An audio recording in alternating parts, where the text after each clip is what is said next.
नमस्कार, स्वागत है आप सभी का। आपके साथ मैं हूं स्वप्निल। इंदिरा गांधी मातृत्व पोषण योजना लॉन्च हो चुकी है। इस अवसर पर सीएम क्या कुछ कह रहे हैं, आइए सीधे चलते हैं। विकसित बनना चाहता है, व्यक्तिगत आय बढ़े देश के अंदर, जिससे कि ये जो नौबत आती है कुपोषण की बात हम करते हैं वो नौबत ही ना आए।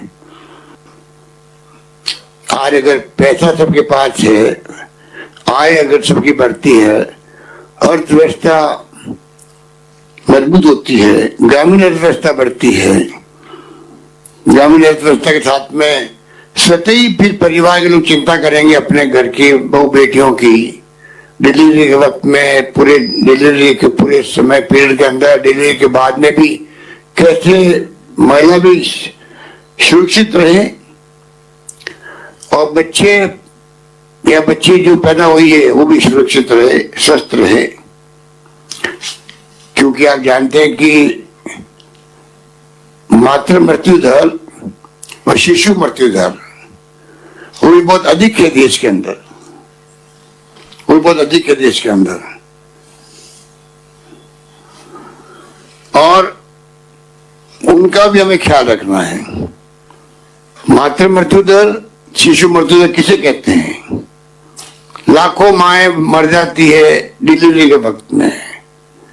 शिशु मृत्यु दर बहुत अधिक है, तो शिशु पैदा होते ही मर जाते हैं। ये चैलेंज है देश के सामने, प्रदेश के सामने।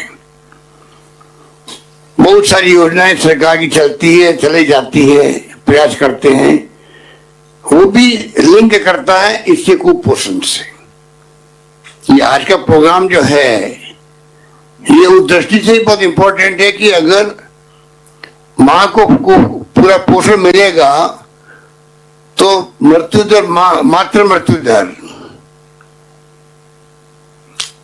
MMR और इन्फेंट मोर्टिलिटी रेट IMR, मातृ मृत्यु दर, शिशु मृत्यु दर, वो भी कम होगी। इसलिए भारत सरकार को भी चाहिए कि वो आगे आकर के दूसरी डिलीवरी के लिए पैसा दे, उसको लागू करे, पूरे मुल्क के अंदर लागू करे। प्रायोरिटी ये होनी चाहिए कि आगे आने वाला फ्यूचर देश का क्या होगा, उसमें स्वस्थ बच्चे पैदा हो, मातृ मृत्यु दर और शिशु मृत्यु दर कम से कम हो। ये स्थिति की तरफ हमें आगे बढ़ना चाहिए। इसलिए मैं अभी लंबी बात नहीं कह, मैं क्या कितने कहना चाहूंगा। हमारे तो हमने घोषणा पत्र में लिखा है, महिलाओं के लिए तो बहुत सारे हमने फैसले किया। अभी वक्त नहीं है कि मैं आपको बताऊं कि क्या क्या हमने उनके लिए व्यवस्था करी है। महिला सशक्तिकरण के लिए, महिलाओं के साथ में अन्याय अत्याचार उत्पन्न होता है, रेप की घटना होती है, तो क्या क्या हमने कदम उठाए हैं। कंपल्सरी किया गया है FIR लॉन्च करना थानों के अंदर। महिला डेस्क बनाइए, 5 करोड़ रुपए हमने बांटे हैं सब थानों के अंदर कि महिलाओं के लिए अलग डेस्क बनेगी। महिलाओं के लिए अलग से अगर कोई घटना हो जाती है तो पूरी ट्रैकिंग उसके लिए अलग होगी। पुलिस ऑफिसर स्कीम के अंतर्गत DYSP रैंक की महिलाओं को लगाया गया है हर जिले के अंदर, सिर्फ महिलाओं के प्रॉब्लम को सुनने के लिए, हल करने के लिए कदम हमने कई उठाए हैं। और मैनिफेस्टो में लिखा हमने कि जो राशन की दुकानें भी है तो महिलाओं को एम्पावर करने के लिए 30% महिलाओं को उनके दुकानें देने के लिए अलग से हमने आदेश जारी भी कर दिए अभी हाल ही के अंदर। तो काम महिलाओं के लिए बहुत किए गए हैं, जिससे कि अगर महिला खुद ही सशक्तिकरण होगी उनका खुद का, तो फिर ये नौबत नहीं आएगी कि वो किसी पे डिपेंड रहेगी उनको पौष्टिक आहार कैसे मिले। अगर जेब में पैसा होगा, अगर महिला खुद सशक्त होगी, तो मैं समझता हूं ये समस्या भी धीरे धीरे कम हो जाएगी।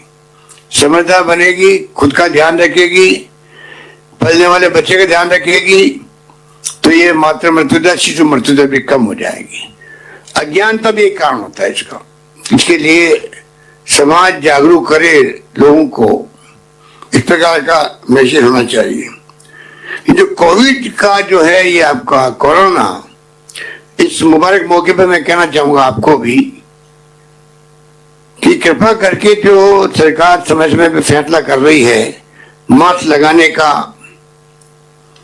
सोशल डिस्टेंसिंग रखने का, 1 गज की दूरी पे खड़े होने का, भीड़ भाड़ में नहीं जाने का और हाथ धोने का वगैरह का, ये बहुत आवश्यक है। अभी सर्दी के साथ में इसकी संख्या बढ़ती जा रही है।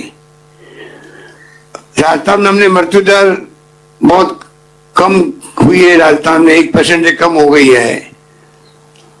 ठीक होने की दर बहुत अच्छी है राजस्थान में, इसलिए लोग लापरवाह भी हो रहे हैं। हमने कानून बना दिया असेंबली के अंदर, मास्क लगाना जरूरी है, क्योंकि मास्क लगाना जरूरी इसलिए भी है कि जो मास्क लगाएगा उसका खुद का बचाव तो हो गया होगा, पर वो मास्क नहीं लगाएगा और खुद संक्रमित हो गया और सिम्टम नहीं आए तो वो जहां जहां जाएगा सबको कोरोना फैलाएगा। इसलिए एक व्यक्ति का मास्क लगाना कंपल्सरी किया गया है, जिससे कि वो खुद अपनी रक्षा कर सके और खुद संक्रमित तो है, कई लोग संक्रमित हो जाते हैं कोरोना से, जो महामारी है, पर सिम्टम नहीं आते, ना सर्दी, ना जुकाम, ना बुखार, कुछ भी नहीं है, पर वो संक्रमित है। तो मास्क लगाना जरूरी इसलिए है कि बाद में अगर वो खुद संक्रमित अभी नहीं है, बाद में हो जाए तो बचाव हो जाएगा उसका, और साथ में अगर वो संक्रमित है तो जहां भी जाएगा तो फैलाएगा, उससे रोकना भी आवश्यक है। तो मैं कहना चाहूंगा कि इसको आप बहुत गंभीरता से लें। इतने लोग संक्रमित होने लग गए हैं, परिवार के परिवार संक्रमित हो रहे हैं। और कल ही हमने कहा मीटिंग करके कि गांव के भी 526 लोग आज तक मारे जा चुके गांव के अभी, और लोग कहते गांव में कुछ है ही नहीं। गांव में आबादी इतनी बड़ी है, आबादी इतनी ज्यादा है कि गांव में किस गांव में क्या बीमार है, कौन अस्पताल आया, कौन मर गया पता नहीं लगता है। या सुनते हैं मर गया होगा तो वो तो पहले अस्थमा पेशेंट था, वो तो डायबिटिक था, हार्ट का पेशेंट मर गया होंगे, ये पता नहीं कि वो। इसमें एक और खासियत है जो मैं आपको कहना चाहूंगा कि कोरोना का एक्सपर्ट के राय है डॉक्टरों की कि कोरोना जिसको लग जाता है, संक्रमित होता है, वो उस रोग को बढ़ाता है और मृत्यु भी हो जाती है।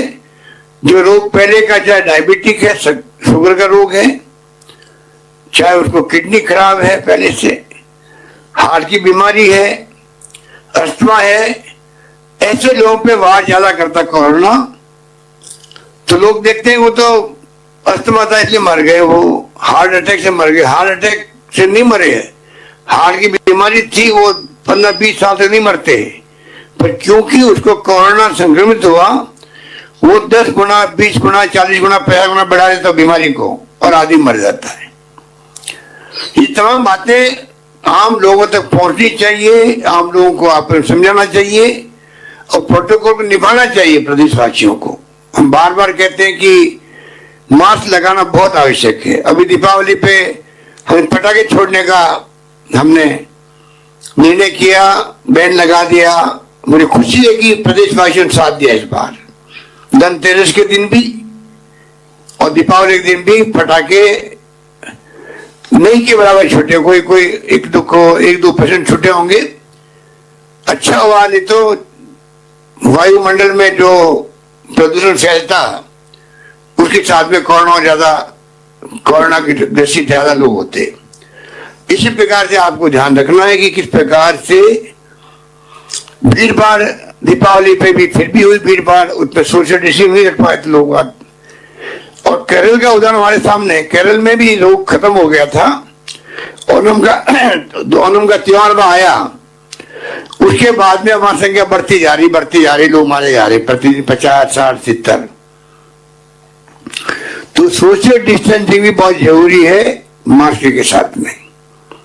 तो कृपया करके आप लोग जो भी आज इस प्रोग्राम को सुन रहे हैं, देख रहे हैं, उन सब साथियों से मैं कहना चाहूंगा कि जो माहौल हमने बनाया है 8 महीने में, जो मैं समझता हूँ कि राजस्थान एकमात्र राज्य देश के अंदर है जिसने कोरोना को लेके जो सरकार की तरफ से तमाम पॉलिटिकल पार्टियों को साथ लेके, धर्म गुरुओं को साथ लेके, रिटायर्ड डॉक्टरों को साथ लेके, एक्टिविस्ट को साथ लेके, स्वयं संस्थाओं को साथ लेके और आम लोगों को साथ लेके, सरकारी कर्मचारी अधिकारी जो भी है, सबने मिलके जो माहौल बनाया है, कार पूरे देश में चर्चा है कि राजस्थान में कोविड का मैनेजमेंट बहुत शानदार हो रहा है। उसको और हम लोग कामयाब हो आगे भी हो सकता है कि वैक्सीन की बातें आप सुन रहे हैं अखबार में, टीवी में, काफी प्रयोग हो चुके हैं। अभी तो वैक्सीन आई नहीं है, अभी तो मास्क जो है लगाना वो वैक्सीन का काम करेगा। पर हो सकता है कि जो कल भी मीटिंग में डॉक्टर ने कहा, हो सकता है 2-3 महीनों में वैक्सीन आ भी जाए। बहुत ही तेज गति से प्रयोग चल रहे हैं वैक्सीन के। वैक्सीन आएगी तब देखेंगे क्या हो सकता है। परंतु आपको चाहिए कि आप अभी जो प्रोटोकॉल है कोरोना का, उस पर आप लोग कॉम्प्रोमाइज नहीं करें, ये मैं आपसे निवेदन करना चाहूंगा। यही बात कहता हूं मैं पुनः ममता भूपेश जी को, तमाम इनके विभाग के अधिकारियों को और सबको बधाई देना चाहूंगा कि एक बहुत अच्छी शुरुआत हुई है और आने वाले वक्त में और मजबूत होगी इसकी भी बात कहता अपनी बात समाप्त करता हूँ। धन्यवाद। जय हिंद। धन्यवाद। धन्यवाद, बहुत बहुत धन्यवाद माननीय मुख्यमंत्री महोदय। स्वस्थ बच्चा होगा, स्वस्थ माँ होगी, तभी होगा स्वस्थ राजस्थान, निरोगी राजस्थान। इंदिरा गांधी मातृत्व पोषण योजना आज जिसका शुभारंभ हमने किया, स्वस्थ पोषित माँ और बच्चे के लिए। राजस्थान देश का ऐसा पहला प्रदेश जिसमें द्वितीय प्रसव पर भी माता को, गर्भवती और धात्री माता को 6,000 रुपए की राशि का योगदान। लेकिन ये दायित्व सिर्फ समाज का नहीं है, इसका दायित्व सिर्फ सरकार का नहीं है, इसका दायित्व समाज और परिवार का भी है। हाँ, निवेदन करना चाहेंगे निदेशक ICDS श्रीमती डॉक्टर प्रतिभा सिंह से, आप अपना धन्यवाद has had a lot of success, but a lot more needs to